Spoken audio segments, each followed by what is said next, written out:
रूपल और नवीन दोनों अपने कॉलेज के लास्ट ईयर में पढ़ रहे होते हैं। वो दोनों एक दूसरे से बहुत प्यार करते हैं। ये देखो नवीन, मैंने आज तुम्हारी पसंद की पूरी सब्जी और शीरा लाया है। तुम्हें बहुत पसंद है ना ये, इसीलिए भाभी से कहकर बनवा लिया है मैंने। अरे यार रूपल, तुम क्यों हर रोज मेरे लिए एक्स्ट्रा खाना लाती हो और सुबह सुबह भाभी को क्यों परेशान करती हो तुम? अरे पागल हो क्या? इसमें कौन सी परेशानी? तुम मेरे बॉयफ्रेंड हो और प्यार करती हूँ मैं तुमसे।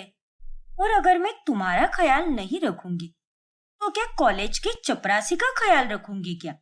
पागल कहीं के। अच्छा बाबा ठीक है, मैं समझ सकता हूँ। देखो नवीन, तुम इस शहर में हॉस्टल में रहते हो और वहां तो तुम्हें अच्छा खाना भी नहीं मिलता होगा। इसीलिए मैं अपनी तरफ से जितना हो सकता है तुम्हारे लिए उतना जरूर करूंगी। थैंक यू सो मच मेरी जान। Love you. Love you too बाबू। अच्छा वैसे बैठी क्यों हो? खाना खिलाओ ना मुझे। अरे हाँ, मैं तो भूल ही गई। फिर रूपल उसे अपने हाथों से खाना खिलाती है। क्या स्वादिष्ट खाना बनाती है तुम्हारी भाभी। हाँ नवीन, तुमने बिल्कुल सही कहा। मेरी भाभी तो बहुत ही अच्छा खाना बनाती है। बचपन में ही माँ और पापा मुझे इस दुनिया से छोड़कर चले गए, जिसके बाद मैं अपने मामा के साथ गांव में रहा। लेकिन यहाँ शहर में आने के बाद तुमने मुझे अकेला बिल्कुल महसूस नहीं होने दिया। मैं काफी ब्लेस्ड हूँ जो तुम मेरे साथ हो। और मैं भी नवीन, तुम्हारे साथ रहना मुझे बहुत अच्छा लगता है। ऐसे ही एक रोज, वाओ भाभी, क्या मजेदार बनी है ये गट्टे की सब्जी। हाँ हाँ हाँ, मजा ही आ गया। पेट भर कर खाओ, कुछ ही दिनों बाद तुम्हारी फाइनल एग्जाम भी है ना। हाँ भाभी, वो तो है। बड़ी अजीब बात है। अरे रूपल, तुझे तो ये गट्टे की सब्जी इतनी पसंद नहीं थी ना, तो फिर आज तुझ में किसकी आत्मा घुस गई है जो तू इतने चाव से ये सब्जी खा रही है? हैं? ओफो माँ, पहले मुझे ये सब्जी बिल्कुल पसंद नहीं थी, लेकिन अभी पसंद है ना, क्योंकि अभी भाभी ने जो बनाई है। और पहले उसे आप बनाती थी ना, इसीलिए मुझे उतनी पसंद नहीं आती थी। रूपल, बड़ी हंसी आ रही है ना तुझे? ज्यादा खीखी खूखू मत कर, वरना एक मुक्का मारकर सारे दांत तोड़ दूंगी तेरे, करमजली कहीं की। फिर एक दिन जब रात में पल्लवी पानी लेने उठती है, तब वो रूपल के कमरे से उल्टी करने की आवाज सुनती है और फौरन उसके कमरे में चली जाती है। अरे रूपल, तुम ठीक तो हो ना? हाँ हाँ भाभी, मैं ठीक हूँ। बस थोड़ी सी उल्टी हो गई मुझे। हे भगवान, लेकिन ऐसे कैसे अचानक से? तुमने जरूर बाहर का कुछ खराब खा लिया होगा, है ना? नहीं भाभी, ऐसा कुछ भी नहीं खाया मैंने। लेकिन उसके बाद भी फिर पल्लवी उसे पानी देती है। ये लो, पानी पियो और आराम से बैठो यहाँ पर। रूपल पानी पीती है और तभी उसे आराम मिलता है। भाभी, आप फिक्र मत कीजिए, अब मुझे बिल्कुल ठीक लग रहा है। आप निश्चिंत रहिए। हाँ रूपल, लेकिन फिर भी तुम ये गोली खा लो, इससे तुम्हें फिर उल्टी नहीं आएगी। और अब सो जाओ, सुबह तक तुम्हें और बेहतर लगेगा। थैंक यू भाभी। रूपल के हाव भाव काफी बदल चुके थे। फिर एक दिन कॉलेज के बाद रूपल और नवीन दोनों रास्ते से जा रहे होते हैं। तभी रूपल इमली का पेड़ देखती है और उसका जी मचलने लगता है। मैं कुछ नहीं जानती नवीन, जल्दी से पेड़ पर चढ़ो और इमली तोड़ो मेरे लिए। मुझे ये इमली खाने का बहुत मन कर रहा है। मुंह से लार टपक रही है मेरी। प्लीज तोड़ो ना नवीन। क्या? अरे तुम्हारा दिमाग खराब हो गया है क्या रूपल? या फिर तुमने मुझे कोई बंदर समझ के रखा है? हाँ, तुम मेरे बंदर ही हो। अब ज्यादा बकवास मत करो और जल्दी से ये इमली तोड़ो। अरे यार, तुम भी ना सच में कभी कभी तो एकदम बच्ची बन जाती हो। फिर नवीन उस पेड़ पर चढ़ता है और इमली तोड़कर रूपल को देता है, जिसके बाद रूपल उसे बड़े प्यार से खाती है और उसे बहुत अच्छा लगता है। घर में भी रूपल के बदलाव देखकर पल्लवी को उस पर शक होने लगता है। वो दोनों जब जब शॉपिंग पर जाते हैं, तब तब रूपल ढेर सारे पकवान खाया करती है और साथ ही उसे अब पहले से कुछ ज्यादा ही थकावट होने लगती है। भाभी, आज तो मैं बहुत थक गई हूँ। अब मैं सोने जा रही हूँ। अरे, इतनी जल्दी सोने जा रही हो? क्या बात है रूपल? आजकल तुम पहले से कुछ ज्यादा ही थक जाती हो और खाना पीना भी तुम्हारा कितना चेंज हो गया है और तुम्हारी क्रेविंग्स भी कितनी बढ़ गई है। ऐसा लगता है कि तुम प्रेग्नेंट हो। क्या भाभी, आप भी अब मन करता है तो खा लेती हूँ, उसमें क्या होता है। अरे, मैं तो मजाक कर रही हूँ। और तुमने सही कहा, जितना खाना है खाया करो और तुम जितनी फरमाइश करोगी मैं उतनी पूरी करूंगी। सो डोंट वरी, आखिर तुम मेरी ननंद हो और मुझे तो मेरी छोटी बहन जैसे लगती हो। हाउ स्वीट भाभी, थैंक यू सो मच। इतना कहकर रूपल अपने कमरे में चली जाती है। हो ना हो, मुझे फिर भी दाल में कुछ काला लग रहा है। कल मैंने इसके बैग में इमली भी देखी थी। पहले तो ये 24 घंटे फुर्तीली रहती थी, लेकिन अभी जरा काम नहीं किया कि ये थक जाती है। और पहले तो 2 रोटियां खाने में भी इसे जान पर आता था, लेकिन अभी अभी तो ये फटाफट खा जाती है सब कुछ। और ये सारे लक्षण एक गर्भवती महिला के ही होते हैं। ऐसे ही एक दिन जब रूपल की माँ शीला और पापा दिग्विजय की 50वीं शादी की सालगिरह होती है, तभी उफ़ो, मैं केक लाना तो भूल ही गया। अब मैं क्या करूं? मुझे 5 मिनट में एक इम्पोर्टेंट ऑनलाइन मीटिंग भी है। Why fear when Rupal is here? अरे भाई, आप चिंता मत करो, मैं और भाभी जाकर केक लाते हैं। अरे लेकिन लेकिन वेकिन छोड़ो अभी, बाकी की सारी तैयारियां हो गई है। अभी तो बस केक लाना ही बाकी है। और तुम अपना काम कर लो, मैं और रूपल जाकर केक लाते हैं। वो सब तो ठीक है बहू, लेकिन तू अकेली ही जाना। इस रूपल को यहीं पर रहने दे। अब जब घर पर मेहमान आएंगे तो कोई तो घर पर रहना चाहिए ना।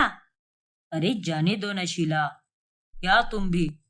इन दोनों ने पहले ही बहुत काम कर लिया है। सुबह से तो ये दोनों किचन में ही हैं। फिर रूपल और पल्लवी दोनों केक लेने जाते हैं, लेकिन तभी अचानक से रास्ते में रूपल को उल्टियां होने लगती है और वो बेहोश हो जाती है। हे भगवान! रूपल, आंखें खोलो रूपल। Taxi, taxi. फिर टैक्सी में बैठकर पल्लवी रूपल को हॉस्पिटल लेकर जाती है और वहां जाकर उसका चेकअप किया जाता है। और तभी वो दोनों ऐसी खबर सुनते हैं जिसे सुनकर उनके पैरों तले जमीन ही खिसक जाती है। यस पल्लवी, तुम्हारी ननद गर्भवती है, वो भी 3 महीने की। क्या? फिर रूपल और पल्लवी दोनों डॉक्टर के कैबिन के बाहर आते हैं और पल्लवी रूपल पर बहुत गुस्सा होती है। रूपल, ये सब क्या है? अरे तुम अपना होश खो बैठी हो क्या? तुम्हें अंदाजा भी है कि ये सब तुमने क्या कर दिया है? बिन बियाई गर्भवती हो चुकी हो तुम। हे भगवान, ये क्या कर दिया इस लड़की ने? भाभी, भाभी मुझे भी नहीं पता कि ये सब कब हुआ। कुछ महीनों पहले मैं और नवीन, हम दोनों जब कॉलेज ट्रिप पर गए थे, तब हमने शराब पी ली थी और तभी शायद हम दोनों उस पल में कमजोर हो गए और ये सब उसी का नतीजा है। बाप रे! अब ये नवीन कौन है? नवीन और मैं एक दूसरे से प्यार करते हैं भाभी। फर्स्ट ईयर से मेरा और उसका अफेयर चल रहा है। वो हॉस्टल में रहता है। वो एक अनाथ लड़का है। गांव में उसके मामा रहते हैं और वो यहाँ पर पढ़ने आया है। देखो रूपल, मैं समझ सकती हूँ कि तुमने जो भी किया है सब नादानी में किया है और नशे की हालत में किया है। लेकिन ये सब सरासर गलत है, बहुत गलत। सोचो जब घर वालों को इसके बारे में पता चलेगा तब क्या होगा। नहीं भाभी, ऐसा मत कीजिए, प्लीज किसी को कुछ मत बताइए। मुझे बहुत डर लग रहा है रूपल। मुझे भी भाभी, आई एम रियली सॉरी, लेकिन अब मैं क्या करूं? भाभी, आप मुझे अपनी छोटी बहन मानती हो ना, तो आपको मेरा साथ देना होगा, वरना घर वाले मेरी जान ले लेंगे। मेरी मदद कीजिए भाभी, मैं बुरी तरह फंस चुकी हूँ। फिलहाल तो हम दोनों घर चलते हैं और आगे क्या करना है ये हम कल देख लेंगे। आज माँ जी और पापा जी की एनिवर्सरी है। फिर रूपल और पल्लवी दोनों केक लेकर घर जाते हैं और दिग्विजय और शीला की एनिवर्सरी सेलिब्रेट करते हैं। उस बीच वो लोग देखते हैं कि पल्लवी और रूपल बहुत चिंतित लग रहे हैं। अरे पल्लवी बहू, तुम दोनों इतने टेंशन में क्यों लग रहे हो? क्या बात है रूपल? हाँ बहू, अरे आज खुशी के माहौल में तुम दोनों के चेहरे पर 12 क्यों बजे हुए हैं? कुछ हुआ है क्या? नहीं तो पापा जी, ऐसा कुछ भी नहीं है। हाँ माँ पापा, ऐसी कोई बात नहीं है। फिर अगले दिन पल्लवी रूपल के साथ नवीन को मिलने जाती है और वो उसे खूब सुनाती है। माफ कर दीजिए पल्लवी भाभी, लेकिन हम दोनों में जो भी हुआ है वो सब गलती से हुआ है, जाने अनजाने में हुआ है। जाने अनजाने में ही सही, लेकिन अब इस गलती की भरपाई कैसे करोगे तुम दोनों?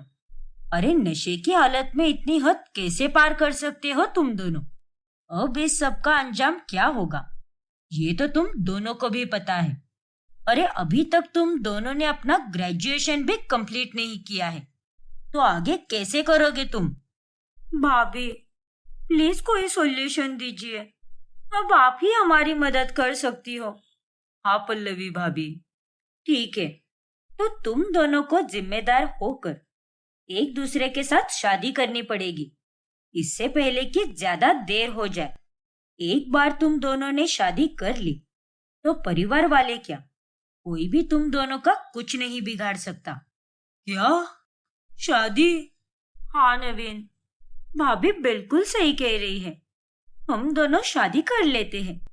घर वाले तो मारेंगे और पीटेंगे ही, लेकिन बाद में ना चाहकर भी हमारी शादी को और इस बच्चे को स्वीकार कर ही लेंगे। ठीक है, मैं अपने मामा से बात करता हूँ। आज तो बात नहीं हो पाएगी, कल पक्का करूंगा। आप दोनों मुझे कल इसी जगह पर मिलना। ठीक है नवीन, लेकिन मैंने तुमसे जो भी कहा है उसे अच्छे से ध्यान में रखना। बाय नवीन। बाय रूपल, अपना ख्याल रखना। इतना कहकर वो दोनों वहां से चली जाती है। लेकिन अगले दिन जब वो दोनों फिर नवीन को मिलने जाती है तब उस बिल्डिंग का वॉचमैन बताता है कि नवीन गांव जा चुका है। क्या? वो गांव चला गया? ओह गॉड। भाभी, नवीन का तो फोन भी नहीं लग रहा, स्विच ऑफ बता रहा है। शांत रहो रूपल, और मुझे ये बता कि वो कौन से गांव में रहता है, कहाँ पर है उसका घर? नहीं भाभी, मैं उसके बारे में कुछ भी नहीं जानती, मैंने उसे कभी पूछा ही नहीं।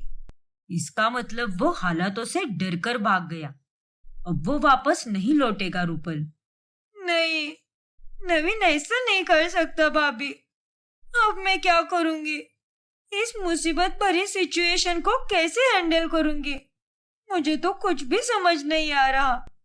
देखो रूपल, अब तुम्हें घर वालों के सामने एकदम नॉर्मल रहना पड़ेगा और साथ ही अपने क्रेविंग्स पर कंट्रोल करना होगा और इस बात का ख्याल रखना होगा कि घर वालों को तुम पर कोई शक ना हो, जैसे मुझे हुआ था। समझ गई ना? हाँ भाभी, समझ गई मैं। नवीन से मिले इस धोखे के कारण रूपल अब बहुत दुखी होती है और उसका रो रो कर बुरा हाल हो जाता है। फिर 2 दिन बाद जब रूपल के भाई अभिजीत को उसकी एक फाइल नहीं मिलती तब वो उस फाइल को अपने पूरे घर में ढूंढने लगता है और तभी उसे रूपल के प्रेगनेंसी के रिपोर्ट्स हाथ लगते हैं, जिन्हें देख वो गुस्से से आग बबूला हो जाता है और सीधे जाकर रूपल को जोरदार थप्पड़ लगाता है। भाई, मैंने क्या किया? अरे अभी बेटा, क्या हुआ है? क्यों मारा उसे? अब बोलेगा भी? क्या हुआ है? ये देखिए, ये रिपोर्ट्स देखिए। ये नालायक बेशरम लड़की बिना शादी ब्याह के गर्भवती हो गई है। क्या? ये खबर सुनकर दिग्विजय और शीला के होश उड़ जाते हैं और पल्लवी और रूपल बहुत ज्यादा डर जाते हैं। अरे घटिया लड़की, इस घिनौनी हरकत को करने के बाद तू मर क्यों नहीं गई? बेशरम कही की।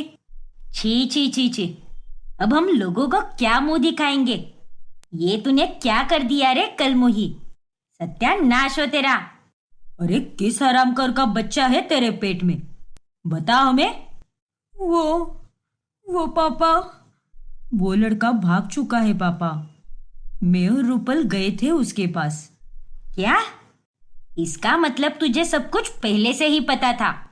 अरे नहीं, मैं आप लोगों को सब कुछ सच बताती हूँ। रूपल की हरकतें देखकर मुझे उस पर पहले ही शक हो चुका था और जब मैं और रूपल आपके लिए केक लाने गए थे तभी। फिर पल्लवी सबको सारी सच्चाई बताती है। वो उन्हें यह भी बताती है कि नवीन अब कभी नहीं लौटेगा क्योंकि वो डरकर रफूचक्कर हो चुका है। और पल्लवी की ये बातें सुनकर घर वाले तो और ज्यादा चौंक जाते हैं। पल्लवी, अरे इस पापी लड़की को साथ देते हुए तुम्हें जरा भी शर्म नहीं आई क्या? आखिर किस मिट्टी की बनी हो तुम? देखो अभी, मैं मानती हूँ कि रूपल ने जो भी किया है बहुत गलत किया है, लेकिन उस रात मैंने आप तीनों से ये सच इसीलिए छुपाया ताकि माँ और पापा की सालगिरह खराब ना हो। तुझसे ये उम्मीद नहीं थी रूपल। तुमने हमारी नाक कटवा दी है आज। अरे अभी तो सिर्फ 3 महीने ही हुए हैं, लेकिन थोड़े ही दिनों में धीरे धीरे तेरा पेट भी आने लगेगा। तब क्या होगा? नहीं पापा, किसी और का गंदा खून हम नहीं पालेंगे। इस निर्लज्ज और नालायक लड़की ने तो गलती कर दी है, लेकिन हम इस बच्चे को जिंदा रखकर और ज्यादा बड़ी गलती नहीं कर सकते। चलो अभी के अभी हॉस्पिटल चलो। इस बच्चे को गिराना ही होगा, इसीलिए रूपल का अबॉर्शन तो करना ही होगा। हाँ, अभी बिल्कुल सही कह रहा है। अगर हमने इस बच्चे को जिंदा रखा तो समाज में बदनामी के चलते हम जीते जी मर ही जाएंगे। क्या? अबॉर्शन? अरे नहीं, ऐसा मत कीजिए आप लोग। रूपल तो उम्र में भी काफी छोटी है और ऐसे में उसे अबॉर्शन नहीं करना चाहिए। अरे जो कांड इसने किया है वो भी छोटी उम्र वाले लोग नहीं करते हैं, और अब गलती की है तो उसकी सजा तो इसे भुगतनी ही पड़ेगी। घर वाले रूपल का अबॉर्शन कराने के लिए उसे हॉस्पिटल लेकर जाते हैं, लेकिन तभी आई एम सॉरी, लेकिन इनका अबॉर्शन नहीं हो सकता। नहीं हो सकता? अरे ऐसे कैसे नहीं हो सकता? और नहीं तो क्या? देखिए, गर्भवती होकर इन्हें अब पूरे 3 महीने हो चुके हैं और इनकी मेडिकल कंडीशन को ध्यान में रखते हुए अगर हमने अबॉर्शन करने की कोशिश भी की तो 95% चांसेस है कि इनकी भी जान जा सकती है। क्या? जी हाँ, इनकी जान खतरे में जा सकती है, इसीलिए अबॉर्शन का डिसीजन मत लीजिए। हे भगवान, अब क्या होगा? रूपल का भाई और उसके माता पिता अब तीनों का भी खून खोलने लगता है, लेकिन उन्हें अब ना चाहते हुए भी रूपल को उसके पेट में पल रहे बच्चे के साथ घर पर रखना ही पड़ता है। अभी बेटा, मैंने सोच लिया है कि इस बोझ का हमें क्या करना है। इसे जल्द से जल्द किसी के गले में बांध देते हैं और यहाँ से रफा दफा कर देते हैं, क्योंकि फालतू में हमारे नाम की बदनामी नहीं होनी चाहिए। हाँ पापा, आपने सही कहा। लेकिन इस बिन बिहाई गर्भवती पनौती को कौन अपनाएगा? अरे कोई ना कोई तो जरूर अपनाएगा, फिर चाहे वो कोई भी हो। कैसा भी हो, हमें बस इसे यहाँ से निकालना है। हमारे कंधे पर जो बोझ की गठरी है उसे हल्का करना है। अरे ये कैसी बातें कर रहे हो अभी? किसी के भी गले बांध दोगे क्या? थोड़ा ठहर कर अगर हम ढूंढेंगे तो कोई ना कोई अच्छा लड़का जरूर मिलेगा जो हमारी रूपल को बड़े प्यार से अपनाएगा। अरे काहे की हमारी रूपल? और हमारी बात कान खोलकर सुन लो पल्लवी बहू, ज्यादा उसकी तरफदारी करने की जरूरत नहीं है। उसने कोई अच्छा काम नहीं किया है, समझ गई ना? पल्लवी चुप हो जाती है और अब रूपल के घर वाले मोहल्ले वालों से लड़का देखने के बारे में बातचीत करते हैं। लड़का? अरे लेकिन तुम्हारी बहन तो अभी तक पढ़ रही है ना, तो फिर अचानक से उसकी शादी क्यों करा रहे हो? हाँ दिग्विजय भाई साहब, क्या हुआ ऐसा अचानक जो आप उसके लिए लड़का देख रहे हो? अरे नहीं भाई साहब, ऐसी कोई बात नहीं है, लेकिन हमारे घर में हम लड़की की जल्दी ही शादी करते हैं, इसीलिए उसके लिए लड़का देख रहे हैं। हाँ काकी, बाकी कोई बात नहीं है, लड़का कैसा भी हो चलेगा, लेकिन प्लीज ढूंढिए और हमें बताइए जरूर। ठीक है बेटा। ठीक है दिग्विजय साहब। मोहल्ले वालों के मन में अब थोड़ा शक पैदा हो जाता है। मुझे तो कुछ भी समझ नहीं आ रहा कि अचानक से ऐसी कौन सी नौबत आ गई कि ये लोग लड़का ढूंढने के लिए इतने उतावले हुए जा रहे हैं। कहीं उस रूपल ने कोई कांड तो नहीं कर दिया ना? आजकल लड़कियां बाहर किसी के भी साथ चक्कर चलाती है, अब ये तो राम जी ही जाने। फिर एक रोज रूपल को मेथी के पराठे खाने का बहुत मन करता है। भाभी प्लीज बना दोगे क्या आप मेरे लिए? मुझे मेथी के पराठे खाने का बहुत मन कर रहा है। ठीक है रूपल, बना देती हूँ मैं, बस थोड़ी देर रुक जाओ। कोई जरूरत नहीं है इस कुलक्षणी के लिए कुछ भी बनाने की। बच्चा पैदा करने के बारे में इसे बराबर पता है। तो जाकर खुद अपने लिए पराठे बना। यहाँ कोई तेरा नौकर नहीं है, जब देखो बस खाने की फरमाइशें करती जाती है। जा खुद से बना। पर माँ। पर वर कुछ नहीं, चल जा अब यहाँ से। और पल्लवी बहू, खबरदार अगर तूने इसके लिए कुछ बनाया तो ये अपने काम खुद करेगी। जितने मजे मारने थे इसने मार लिए, लेकिन अब उन सबकी सजा इसे काटनी ही होगी। ये लड़की उसी लायक है। इतना कहकर शीला वहां से चली जाती है, लेकिन फिर भी पल्लवी शाम को शीला के बाहर जाने के बाद फटाफट रूपल के लिए मेथी के पराठे बनाती है और उसे वो खाने देती है। तभी रूपल काफी भावुक हो जाती है। थैंक यू भाभी। अब थैंक्स वगैरह कहने में वक्त बर्बाद मत करो और खा लो इसे, लेकिन फास्ट फास्ट मत खाना, आराम आराम से चबा चबा कर खाना। जी भाभी। अब घर में ही रह रहकर रूपल को घुटन सी होने लगती है, इसीलिए वो बाहर जाने की इच्छा जताती है। अभी भाई, मुझे बाहर जाने दीजिए ना, चाहे तो आप ही घुमा लाइए मुझे, लेकिन प्लीज भाई, मेरा यहाँ पर दम घुट रहा है। कितने दिनों से मैं इन चार दीवारों के बीच में ही रह रही हूँ। अब तूने काम ही ऐसा किया है तो तेरे साथ तो ऐसा ही होगा ना। एक बार तुझ पर भरोसा करके देख लिया, लेकिन तूने उस भरोसे का गलत फायदा उठाया, और अगर मैंने तुझे फिर से बाहर छोड़ा तो तू वापस अपना मुंह काला करके आएगी, क्योंकि तू उसी काम में माहिर है। और नहीं तो क्या। अरे हमने इतनी अच्छी परवरिश दी, लेकिन तूने ये कांड करके हम सबकी गर्दन शर्म से नीचे झुका दी है। क्या क्या अरमान सजाए थे हमने तेरी शादी के, लेकिन तूने हमें ये क्या दिन दिखा दिया। मुझे माफ कर दीजिए आप सब। मैंने जो भी किया है जाने अनजाने में गलती से किया है, और मैं समझ सकती हूँ कि आप लोगों पर क्या बीत रही है, लेकिन बस एक बार आप लोग मेरे बारे में भी तो सोचिए ना।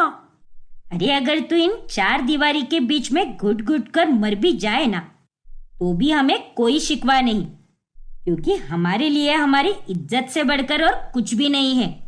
घर वाले रूपल को बाहर जाने की अनुमति नहीं देते, फिर एक दिन दिग्विजय और शीला दोनों एक रिश्तेदार के घर चले जाते हैं। रूपल, घर पर कोई भी नहीं है। माँ जी और पापा जी अब सीधे शाम को ही आएंगे और अभी तो ऑफिस से सीधे 7 बजे के बाद ही आएगा। यही सही मौका है। तुम्हें घर में अच्छा नहीं लग रहा था ना, तो चलो हम बाहर जाकर आते हैं। आप सच में बहुत अच्छी हो भाभी। घर में बस आप ही हो जो मुझे समझ के ले रही हो। थैंक यू सो मच भाभी।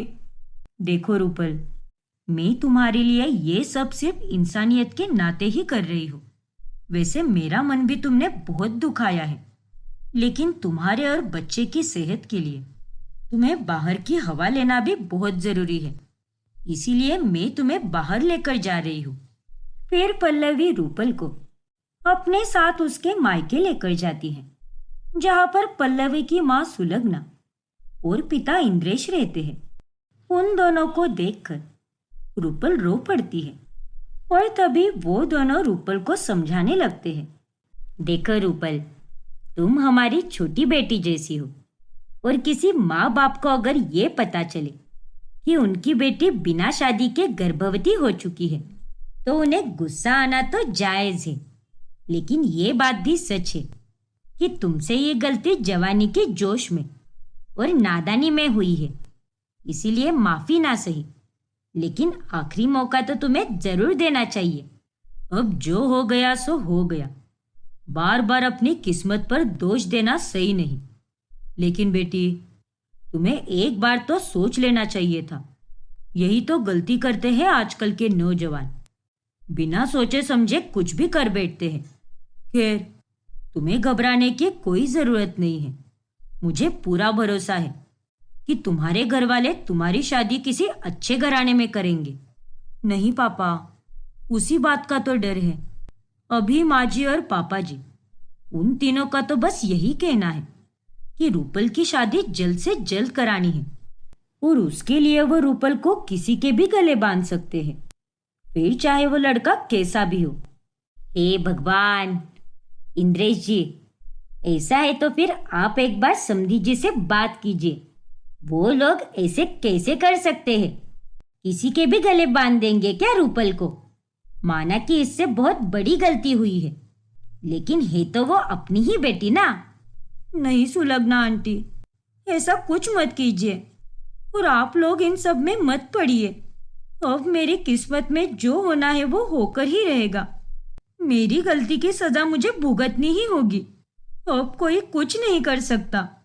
रूपल बेटा, यूं नकारात्मक मत सोचो। सब कुछ ठीक होगा।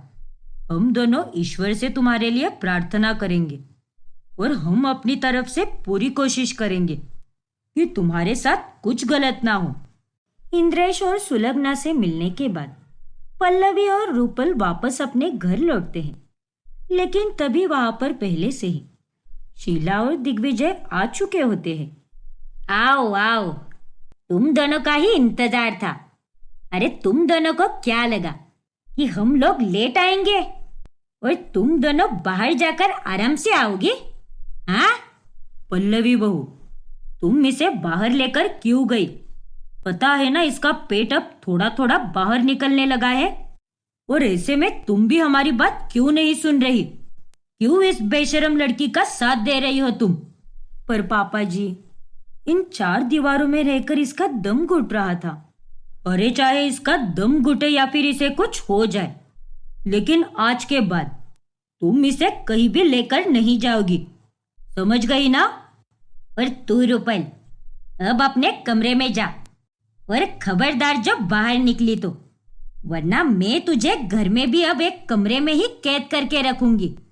फिर तो तू घर में भी घूम फिर नहीं पाएगी। ठीक है माँ। फिर उस दिन के बाद से रूपल ज्यादातर अपने कमरे में ही रहने लगती है। उसकी फाइनल एग्जाम जब नजदीक आती है तब वो नोट्स मांगने के लिए अपनी कॉलेज की सहेली सानिया को फोन कॉल करती है। ना बाबा ना, मैं तुझे नोट्स तो क्या, तुझसे तो मैं 1 मिनट बात भी नहीं करने वाली। अरे तुझ जैसी घटिया लड़की के साथ बात करके मुझे अपनी इज्जत कम नहीं करनी। यार सानिया, तू तो ऐसे मत बोल। तू मेरी अच्छी सहेली है ना? नहीं थी। अरे तूने जो करामती की है ना, उसके बाद मैं तेरे साथ अब कभी बात नहीं कर पाऊंगी। अगर मेरी माँ को पता चला कि मैं तेरे जैसी फालतू किस्म की लड़की के साथ दोस्ती रख रही हूँ, तो वो तो मेरी चटनी बना देगी।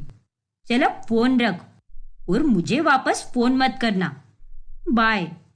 सानिया, हेलो सानिया, मेरी बात तो सुन। तभी अचानक से वहां पर अभी आता है और वो रूपल से उसका फोन छीन लेता है। अरे भाई, मेरा फोन। नहीं मिलेगा तुझे तेरा फोन। अरे आज तो तू इस फोन से अपनी सहेली से बात कर रही है, लेकिन कल को फिर कोई नई मुसीबत गले पड़वाएगी हमारे। तू अब आगे नहीं पढ़ेगी। भूल जा अपनी फाइनल एग्जाम को और अपने करियर को भी भूल जा। और अब से ये तेरा फोन मेरे पास ही रहेगा। लेकिन भाई, भाई प्लीज, प्लीज ऐसा मत कीजिए। मुझे पढ़ना है, मुझे अपना ग्रेजुएशन कंप्लीट करना है भाई। प्लीज भाई, मैं आपके सामने हाथ जोड़ती हूँ। रूपल अभी के सामने खूब विनती करती है, लेकिन वो उसकी एक नहीं सुनता। पल्लवी भाभी, मुझे पढ़ना है, अपना ग्रेजुएशन कंप्लीट करना है। आप प्लीज अभी भाई और माँ पापा को समझाइए ना, प्लीज भाभी। मैं कुछ नहीं कर सकती रूपल। मैंने उन्हें समझाने की बहुत कोशिश की, लेकिन वो लोग मेरी सुनेंगे तब ना। मुझे सच में बहुत बुरा लग रहा है। तुमने अपने ही पैर पर कुल्हाड़ी मारी है रूपल। काश, काश तुमसे उस रात वो गलती ही नहीं होती।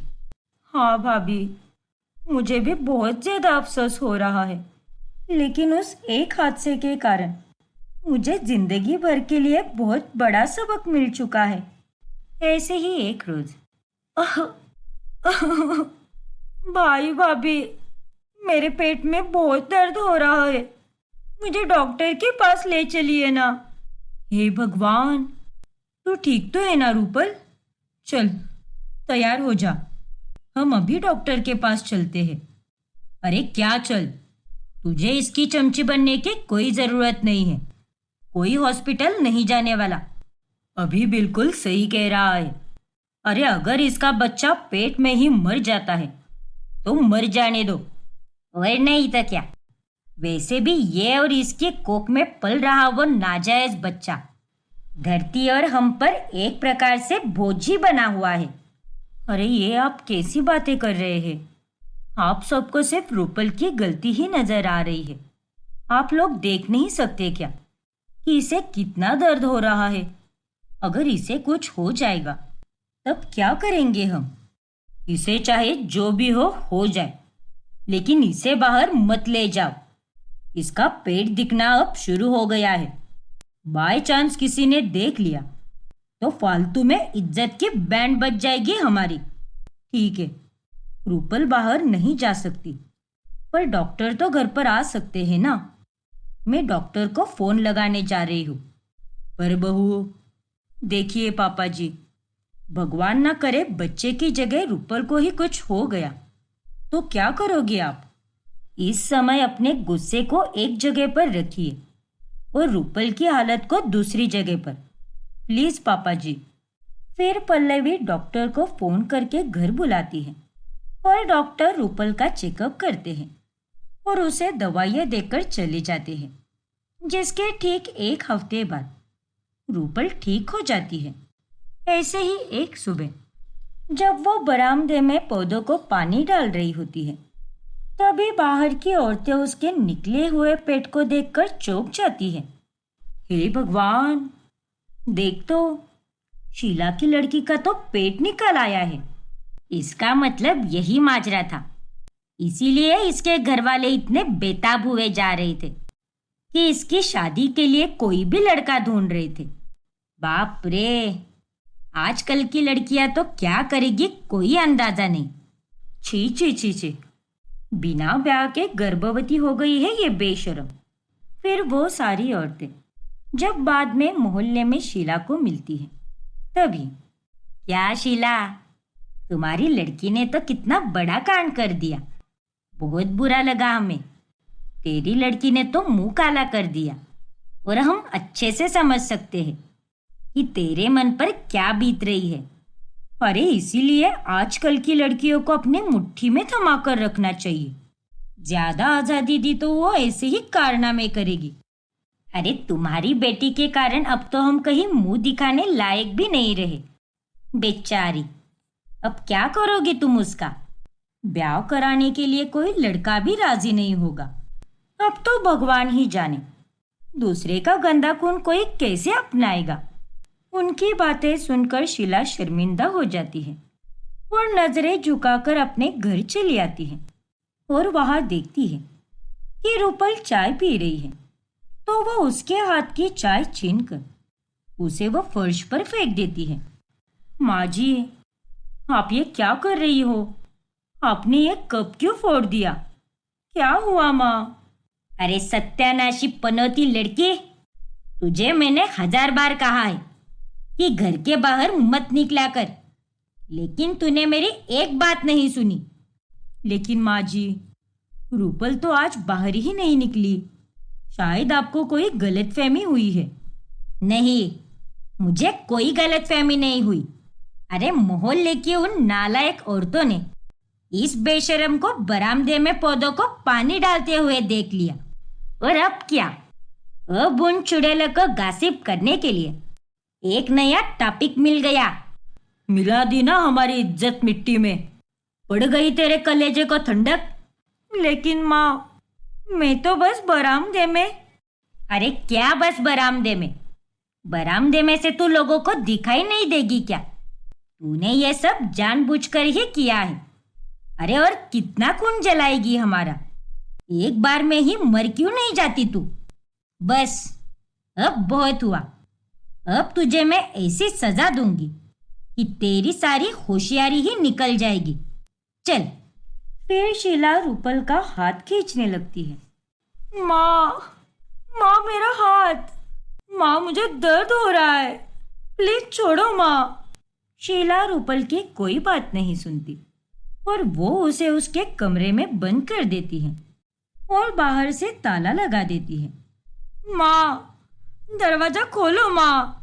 माँ, अब से तू इसी कमरे में कैद रहेगी। तुझे मैंने पहले ही चेतावनी दी थी, लेकिन इतनी बार बताने के बाद भी तूने मेरी एक भी बात नहीं सुनी। अब भुगत। अब भी इस कमरे की चाबी मेरे पास ही रहेगी और जब जब इसे खाना देना हो या फिर दवाई देनी हो या फिर कोई और काम हो तो तुम मुझसे चाबी लोगी पल्लवी बहू। ये आप क्या कर रही है माँ जी? अंदर रहकर रूपल का दम घुट जाएगा। प्लीज उसके साथ ऐसा मत कीजिए, वो गर्भवती है।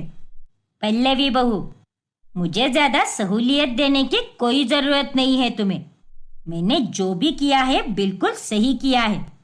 अब जाकर अपना काम कर। माँ, माँ मुझे बाहर आने दीजिए ना, प्लीज माँ। मैं अब से ऐसा नहीं करूंगी। चिल्लाते रहने दे इसे ऐसे ही। तू चल काम पर लग जा। यहाँ पर क्यों खड़ी है?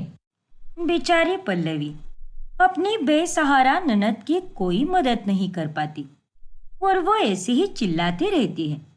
दूसरी तरफ लड़कों को ढूंढने का काम जारी रहता है। शीला रोजाना किसी ना किसी को फोन करती है या फिर उनसे मिलने जाती है। ऐसे ही एक दिन, दिग्विजय जी, ये देखिए, यह है तरुण की माँ का नंबर।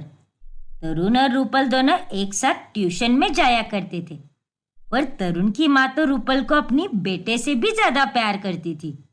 क्यों ना मैं उसी से बात करके देखूं? हाँ शीला, ये अच्छा सुझाव है।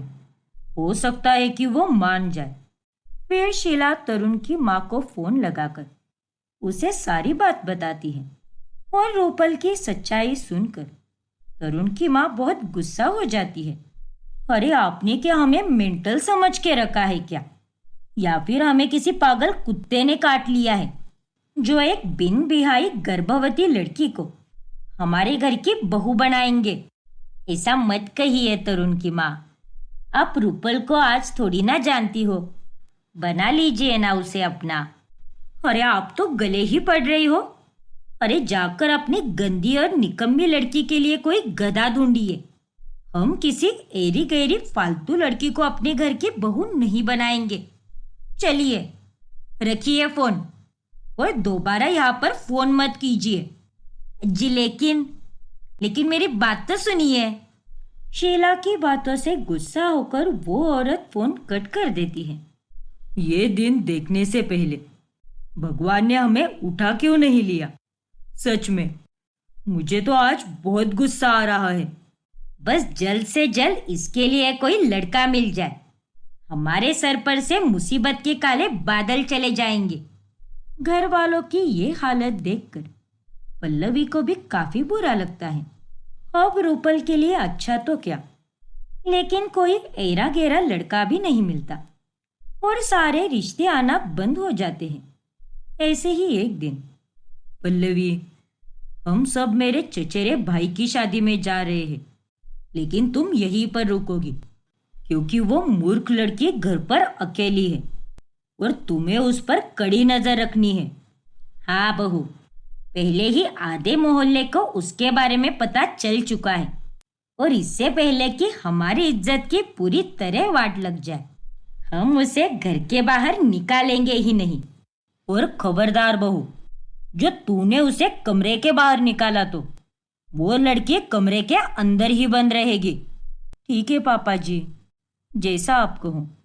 फिर वो तीनों शादी में चले जाते हैं, जिसके बाद कमरे के अंदर से रूपल बहुत रोती है। भाभी, ये सब क्या हो रहा है? आज मेरे चचेरे भाई कप्पू की शादी है। पूरी फैमिली में एक कप्पू ही है जो मुझे बहुत पसंद है। मैं कितनी बदनसीब हूँ जो अपने फेवरेट कजिन की शादी भी नहीं देख पा रही। आज किस्मत ने मुझे किस मुकाम पर लाकर खड़ा किया है। मेरी बस एक गलती के कारण हर तरफ से मैं बर्बाद हो चुकी हूँ। इतना मत रो रूपल, प्लीज। मैं हूं ना, और अगर तुम ऐसे ही रोती रही ना तो तुम्हारी तबीयत फिर से बिगड़ सकती है और उसका तुम्हारे पेट में पल रहे बच्चे पर बहुत बुरा असर होगा। फिर एक दिन अचानक से शीला और दिग्विजय को एक आदमी मिलता है। उसका नाम बलजीत होता है और उसकी उम्र 50 साल होती है और वो घर पर रूपल को देखने आता है। बलजीत जी, अब आपको तो हमने सारी सच्चाई बता दी है कि हमारी रूपल गर्भवती है, तो इससे आपको कोई एतराज तो नहीं है ना? नहीं शीला जी, मुझे कोई एतराज नहीं। मैं आपकी बेटी को खुश रखूंगा और उसे किसी भी चीज की कमी नहीं खलने दूंगा।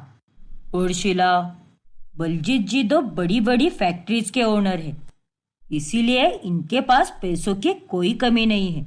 रूपल की शादी हम इसी से कराते हैं। क्यों अभी बेटा? हाँ पापा, अगर बलजीत भाई साहब राजी हैं तो फिर कोई बात नहीं, करा दीजिए ये शादी। अरे ये आप लोग क्या बोल रहे हो? ऐसे कैसे इनसे शादी करा दे हम रूपल की? वो अभी सिर्फ 21 साल की लड़की है और ये 50 साल के हैं, और इन दोनों की उम्र में कितना फासला है। आप लोग ऐसे किसी के भी साथ रूपल की शादी करा देंगे क्या? प्लीज ऐसा मत कीजिए, वो अभी बच्ची है। पल्लवी बहू, तुम अपना मुंह बंद रखोगी तभी सही रहेगा, और नहीं तो क्या। अरे रूपल हमारी बेटी है, उसे हमने पैदा किया है, तो उसकी जिंदगी के फैसले हम ही लेंगे। तुम्हें उसमें पढ़ने की कोई जरूरत नहीं है। आगे पल्लवी कुछ नहीं बोल पाती और रूपल और बलजीत की शादी तय हो जाती है। फिर रात होने पर पल्लवी जब रूपल के पास चली जाती है तब वो उसे सारी सच्चाई बताती है। भाभी, आपने ये सब कैसे होने दिया? मुझे एक 50 साल के आदमी के साथ शादी नहीं करनी भाभी। आप प्लीज समझाइए ना घर वालों को, प्लीज भाभी। मुझे माफ कर दे रूपल, मैंने सबको समझाने की बहुत कोशिश की, उन्हें यह रिश्ता जोड़ने से रोकने की भी बहुत कोशिश की, लेकिन किसी ने मेरी बात नहीं सुनी। उन्हें तो बस तुम्हें कैसे भी करके यहाँ से विदा करना है ताकि उनकी इज्जत पर कोई आँच ना आए। अब बहुत देर हो गई है रूपल, और हम कुछ नहीं कर सकते। तभी वहां पर शीला आती है। चलो चलो, खाना देने आई थी ना, तो खाना दे और निकल यहाँ से। और तू रूपल, अपना ये रोना धोना बंद कर दे और जो हो रहा है उसी में खुश रहे।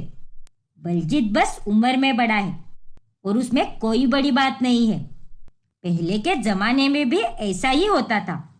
उसके पास बहुत पैसा है और वो तुम्हें बहुत खुश रखेगा। रूपल का रो रो कर बुरा हाल हो जाता है, लेकिन वो बेचारी भी क्या करती। अपने परिवार के इस फैसले में सहमत होकर ना चाहते हुए भी उसे बलजीत के साथ शादी करनी ही पड़ती है और वो अपने मायके से विदा हो जाती है। बाहर आओ रूपल। ये क्या? ये तो पल्लवी भाभी का मायका है। इंद्रेश काका, सुलोगना काकी, आप दोनों? हाँ बिटिया, चलो अंदर घर में चलो। तभी वहां पर पल्लवी भी आती है और वो सब घर के अंदर चले जाते हैं। ये सब क्या हो रहा है?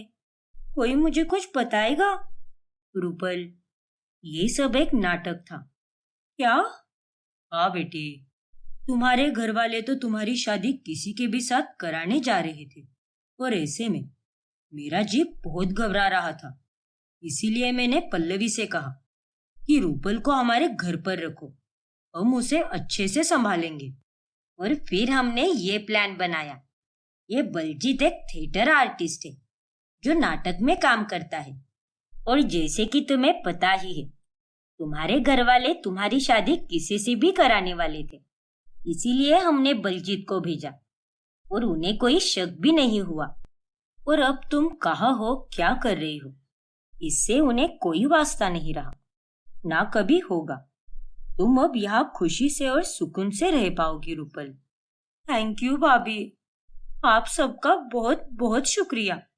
मेरे सगे माँ बाप ने भी मेरा साथ नहीं दिया, लेकिन आप लोगों ने दिया। सच में मैं आप लोगों की बहुत आभारी हूँ। इतना कहकर रूपल रोने लगती है। ना बेटी, अब रो मत। आज तक तूने बहुत रो लिया, अब खुश रह। हाँ बेटी, क्योंकि अगर तू खुश रहेगी और संतुष्ट रहेगी तभी तेरा बच्चा अंदर खुश रहेगा, वरना उसे भी तकलीफ होगी। हाँ काकी, पर भाभी, आपने मुझसे ये बात क्यों छुपाई? आपको मुझे पहले ही बताना चाहिए था ना। कैसे बताती रूपल? मैं दिन में तुमसे सिर्फ 2 बार ही मिलने आती थी और उसमें भी माँ जी उस रात बीच में ही आ गई। इसीलिए मुझे तुम्हें बताने का कोई मौका नहीं मिला। लेकिन अब वो सब छोड़ो और बस अपनी तबीयत पर और अपने पेट में पल रहे बच्चे पर ध्यान दो, ठीक है ना? हाँ भाभी, thank you so much. Rupal अब पल्लवी के मायके में ही रहने लगती है। ऐसे ही दिन गुजरते जाते हैं और एक दिन, वैसे आप लोगों को नहीं लगता क्या कि आप लोगों ने रूपल के साथ बहुत गलत किया है? नहीं मतलब रूपल वहां पर जाकर नाखुश ही रहेगी ना, और आपको तो कम से कम उसकी उम्र के आदमी के साथ तो शादी करानी चाहिए थी। ना जाने वो बलजीत कैसा होगा और उसका ध्यान कब तक रखेगा। वो लड़की अब इस घर से जा चुकी है, हमारे सर से बला टल चुकी है। उस नालायक के बारे में बात करना बंद करो। और नहीं तो क्या, अरे उसकी फिक्र करने की तुम्हें कोई जरूरत नहीं है। भगवान का लाख लाख शुक्र है कि हमारा टेंशन कम हो गया और उसकी शादी हो गई। और नहीं तो क्या, नाक में दम करके रख दिया था उस लड़की ने, और उसके चले जाने के बाद ये घर फिर से पवित्र हो गया है। जब तक वो यहाँ पर रहती थी तब तो ऐसा लग रहा था कि जैसे घर में गंदगी छाई हुई है। कितनी घटिया सोच वाले हैं ये लोग। सच में अच्छा ही हुआ जो रूपल इन लोगों से दूर चली गई, वरना ये लोग तो उस बेचारी का जीना दुश्वार ही कर देते। अरे ओ पल्लवी बहू, किन ख्यालों में खो गई? अपने पापा जी को पराठे दे। जी जी माँ जी, अभी लाती हूँ। उधर इंद्रेश और सुलग्ना अब रूपल को नया फोन दिलाते हैं और साथ ही उसे एग्जाम देने के लिए कॉलेज भी भेजते हैं। रूपल बिटिया, ये लो तुम्हारे लिए ये हल्दी वाला दूध। थैंक यू काकी। देख बिटिया, तुझे इंद्रेश जी को जो पूछना है पूछ ले। ये भी कॉलेज के प्रोफेसर रह चुके हैं, इन्हें सब पता है। हाँ बेटी, अपनी सारी चिंता छोड़ दो और बस पढ़ाई पर ही ध्यान दो, क्योंकि तुम्हें हर हाल में अपनी फाइनल एग्जाम अच्छे से पार करनी है और अपना ग्रेजुएशन भी कंप्लीट करना है। जी काका, आपने बिल्कुल सही कहा। फिर एक दिन, अरे पल्लवी बहू, मैं तेरे मायके के पास जो मार्केट है ना, वहां पर शॉपिंग करने जा रही हूँ और लगे हाथ तेरी माँ से भी हम लोग मिल लेंगे। बड़े दिन हो गए हैं, समधन जी से कोई बात भी नहीं हुई, इसी बहाने उनसे मिलकर भी आते हैं। चल जल्दी से तैयार हो जा। अरे नहीं नहीं माँ जी, आप वहां पर नहीं जा सकती। हैं? अरे लेकिन क्यों नहीं जा सकती? आखिर क्या बात है? वो माँ जी, माँ और पापा दोनों गांव गए हैं, इसीलिए आप वहां पर नहीं जा सकती। अच्छा, ऐसी बात है क्या? तो फिर कोई बात नहीं, लेकिन हम वहां के मार्केट में तो जा ही सकते हैं ना। मुझे थोड़ा बहुत सामान लेना है जो उसी मार्केट में मिलता है, वो भी एकदम सस्ता और टिकाऊ। अब चल जल्दी से तैयार हो जा, हम 5 मिनट में निकल रहे हैं। ठीक है माँ जी, मैं अभी तैयार होकर आती हूँ।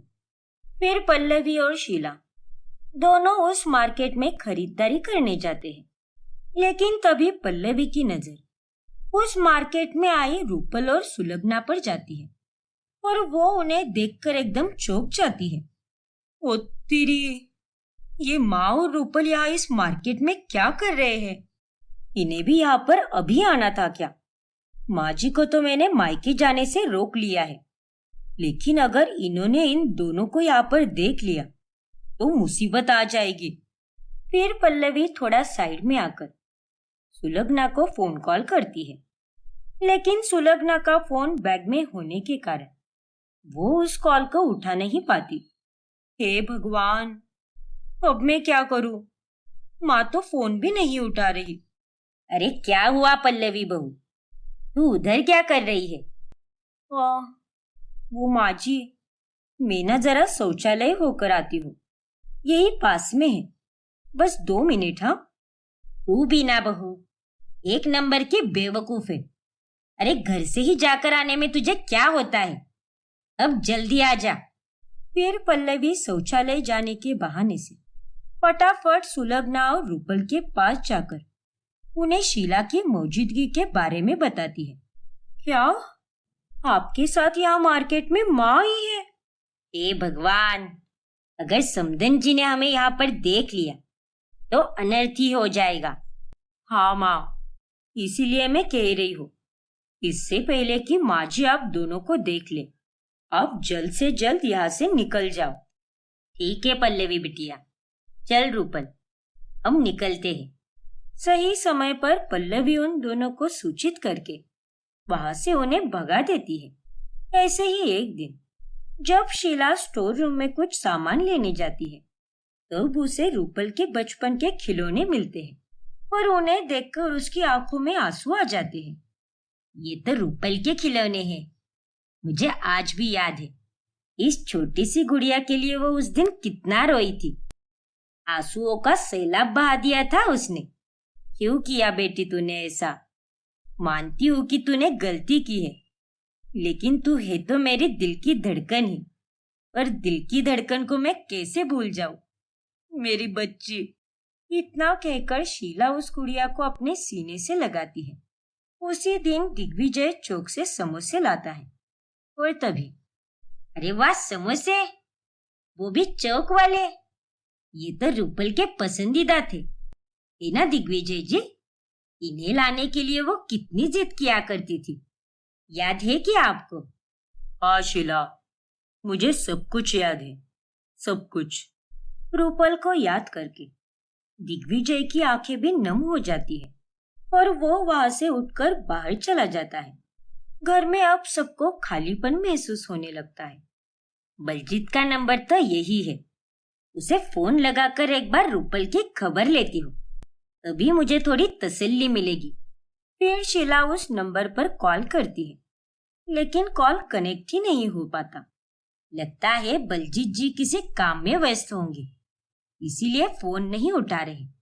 कोई बात नहीं, मैं उसे फिर किसी दिन कर लूंगी फोन, या फिर उसके फोन के आने का इंतजार करूंगी। हाँ, यही सही रहेगा। शीला उस दिन इतना नहीं सोचती और बलजीत के फोन कॉल न उठाने की बात को वो नजरअंदाज कर देती है। फिर एक रात जब अभी ऑफिस से घर आता है, तभी वो पल्लवी से कहता है, पल्लवी, आज मैं रूपल की स्कूल से गुजर रहा था, तभी मुझे वो सारे दिन याद आ गए जब मैं उसे स्कूल ड्रॉप करने जाता था। पता नहीं क्यों, लेकिन आज मुझे उसकी बहुत याद आ रही है। लेकिन उसने हमारे साथ सही नहीं किया, बहुत गलत किया है। लेकिन भाई होने के नाते तुमने भी उसके साथ सही नहीं किया है। जो भी किया है गलत ही किया है। अरे तुमने तो उसकी शादी एक 50 साल के आदमी के साथ करा दी। क्या ये बात सही है? यार पल्लवी, अब तुम फिर से शुरू मत हो जा। वैसे भी रूपल को कोई भी अपनाने वाला नहीं था, और ऐसी भी बात नहीं है कि हमने उसके लिए कोई अच्छा लड़का नहीं देखा। लेकिन सभी लड़के उसकी प्रेगनेंसी की बात सुनकर साफ साफ मना कर देते थे, और इतनी मुश्किल से हमें वो बलजीत का रिश्ता मिला था, तो उसे हाथ से कैसे जाने देते। फिर जब पल्लवी रूपल को मिलने के लिए मायके चली जाती है, तभी वो उसे सारी बातें बताती है कि घर में कैसे सबको उसकी याद सता रही है, और उसके चले जाने के बाद से घर में कैसे सूनापन छाया हुआ है। अब मुझे याद करके क्या फायदा? हाँ, मैं मानती हूँ कि मैंने गलत किया है, लेकिन वो गलती मैंने जानबूझकर थोड़ी ना की है। पर उन लोगों ने मेरे साथ क्या किया? एक परिवार होने के नाते उन्होंने मेरे साथ बहुत गलत किया है। वो सब मेरे मन से पूरी तरह उतर चुके हैं भाभी, क्योंकि उन्होंने मुझे बहुत हर्ट किया है। हाँ रूपल, मैं तुम्हारी बात अच्छे से समझ सकती हूँ। फिर एक दिन शीला फिर से बलजीत को फोन कॉल करती है, पर उसका फोन अब स्विच ऑफ बताता है। अगले 3 दिन तक फोन स्विच ऑफ ही बताता है, और इस कारण अब घर वाले टेंशन में आ जाते हैं। हे भगवान, अभी दिग्विजय जी क्या हुआ होगा? वो बलजीत हमारी बच्ची को कहाँ लेकर गया होगा? उसका तो कुछ भी पता नहीं चल रहा। आप चिंता मत करो माँ। और पापा, आपके पास उस बलजीत का एड्रेस तो होगा ही ना? बताइए मुझे, मैं जाकर देखता हूँ। नहीं बेटा, मेरे पास तो उसका कोई एड्रेस नहीं है। तभी वहां पर पल्लवी आती है। अरे लेकिन आप लोग उसकी इतनी चिंता क्यों कर रहे हैं? आपको तो बस उसे यहाँ से रफा दफा करना था, तो वो चली गई। तो अब आपको उसकी याद क्यों आ रही है? बड़े ही अजीब किस्म के लोग हो आप तीनों। चुप कर बहू। अरे कल तक तो हमें इतना ज्ञान दे रही थी, तो फिर अब तू ऐसे कैसे बोल सकती है? तुझे उसकी कोई फिक्र नहीं हो रही क्या? वो सब छोड़ो शीला, हमें रूपल को ढूंढना होगा, और उसके लिए हमें पुलिस कंप्लेंट करनी होगी। हाँ पापा, क्योंकि अब तो पुलिस ही हमारी मदद कर सकती है। फिर वो तीनों पुलिस कंप्लेंट करने जा ही रहे होते हैं कि तभी पल्लवी उन्हें रोक लेती है और सारा सच बता देती है कि ये सब उसका ही प्लान था, और रूपल उसके मायके में रह रही है। क्या? हमारी रूपल तेरे मायके में रह रही है? हाँ माँ जी। अरे आप तीनों ने तो उसके साथ बहुत गलत किया, लेकिन उस बेचारी की क्या गलती थी? उसने जो भी किया नादानी में किया, लेकिन आप तीनों ने उसके लिए उसे कितनी बड़ी सजा दे दी, और ये आपने बहुत गलत किया है। लेकिन बहू, हम करते भी क्या? अब तू ही सोच, शादी के पहले प्रेग्नेंट होना कितनी बुरी बात है। हमारी समाज में क्या इज्जत रह गई। देखिए माँ, मैं उसकी साइड लेकर बात नहीं कर रही। अरे हो गई उससे गलती, लेकिन कब तक आप लोग उसे उसी बात पर ताने देते रहेंगे? आखिर वो है तो हमारी ही लड़की ना, और हमें ही उसे संभालना चाहिए। लेकिन आपने वो नहीं किया, और माँ बाप और भाई होने के नाते आप लोगों ने उसके साथ क्या किया? आखिर बाहर वाले लोगों में और आप में क्या फर्क रह गया? इसीलिए मैंने ये प्लान बनाया। हाँ पल्लवी, तुम बिल्कुल सही कह रही हो। And thank you so much. आज जब वो हमसे दूर गई है, तब हमें महसूस हुआ कि हमने उसके साथ कितना गलत किया है। हमें तो उसे समझना चाहिए था, उसे संभालना चाहिए था, लेकिन हमने तो उसे बस टॉर्चर ही किया।